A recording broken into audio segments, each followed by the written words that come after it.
Cəlilabadda yol nəqliyyat hadisəsi baş verib. Olay rayonun Soltankənd Zəhmədabad avtomobil yolunda qeydə alınıb.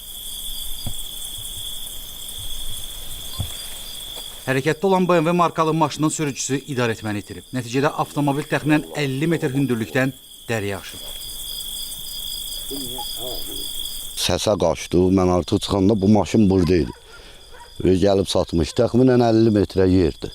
Oradan bura məsafə 50 metrə demək bu maşın dumurrana gəlib çıxıb bura. Yəqin ki, səbəb ancaq surət olar da, başqa nə ola bilər? Biz də gəldik, gördük, yaralılar var, uşaqla bir yerdə 4 nəfər idi. Köməkli elədik, biz çıxartdıq, bəli. Uşağın biri burada əzilmişdi, ona xidmət elədik. Təcili yardım gəlincə əlimizdən gələni bir el oba kimi, vətəndaş kimi elədik.